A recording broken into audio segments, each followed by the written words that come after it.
ملګرو سلامونه مینې او احترامات مې ومنئ. سنځې بسن یم او ترڅنګ را سره غازي نادان رور ناست دی. څه د تعریف او تعارف محتاج نه دی. تاسو زیاتره ملګري به پیژنئ. هم زموږ د دې علاقې د ډوک درې سره تعلق لري او فلحال په پېښور کې ژوند کوي او د زړه زوره یې ماشاءالله ډېر دی. د ادب یو بنجاري دی. دغه لی په لی په خلکو پسې ګرځي چې کوم ځای کې هم شاعران وي لیکوالان وي نو د هغوی نه دغه پروګرامونه ریکارډ کوي. هر چا له ځي هر چا ته ځان رسوي.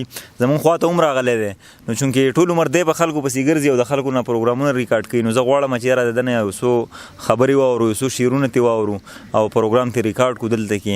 په خوا کې را سره روهیل هم ناست دی. د هغوی مننه چې دلته کې راغله د غازي نادان نه خبر شو زموږ خوا ته ځان را ورسو. نو غازي نادانه ستا نه به یو څو تپوسونه وکړو مختصر چې یاره وخت دې څنګه روان دی ژوند دې څنګه تېرېږي او دغه ستا کوم پروګرامونه چې دغې حوالې سره هم ملګرو ته خبره وکړه او بیا به درنه یو څو غزلې اورو. ډېره زیاته مننه حسن صاحب ستاسو د مینې ژوند ډېر مزیدار روان دی ډېر ښه روان دی د الله شکر دی ورځې شپې ښه مزیدارې تېرېږي. پروګرام خو یو خو دغه د یوټیوب او د فیسبوک پروګرام دی د غزلزار په نوم باندې تاسو وینئ د زمانو نه چلی دغه د ښه سور کې روان دی ملګري خوښئ. د نه علاوه د ریډیو تهذیب 91.6 نه اوس د یو نوي پروګرام آغاز د 11 نومبر نه به کېږي.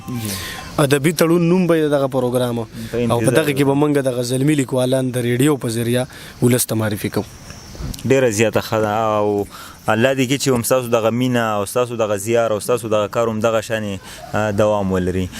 غازي نادانه چونکې د وخت کمی دی نو ستاسو نه به څه اورو. زه خو وایم چې دغه غزل راته ټول نه وړاندې ووایه چې د خلکو بې حسابه مسلې دي ستا مزې دي او نور یو غزل نیم راته په خپله خوښه ونه ووایم چې د مینې د درسونو مدرسې دي ستا مزې دي د مینې د درسونو مدرسې دي ستا مزې دي جانانه بس یو تی ستا مزې دي ستا مزې دي ملا صاحب بختورې د نصیبه دې قربان شم ملا صاحب بختورې د نصیبه دې قربان شم د خلکو په لکونو مسلې دي ستا مزې دي او یو زه یم چې له کوره مسافر یم ډېر لري یو زه یم چې له کوره مسافر یم ډېر لري او ته یې په وطن دې ورځې شپې دي ستا مزې دي او ای مونږ ګناهګار یو یاره مونږ له پکار ده ای مونږ ګناهګار یو یاره مونږ له پکار ده ته بچې مړه لاس کې دي تسبیح دي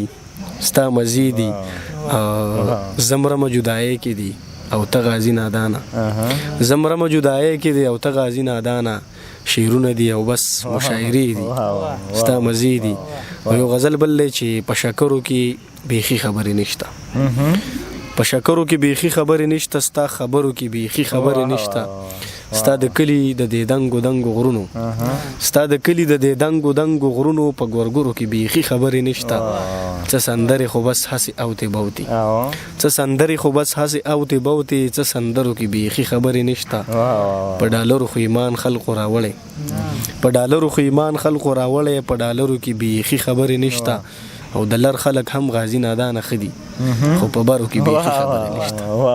بالکل ډېره زیاته مننه. ښاد او آباد اوسئ.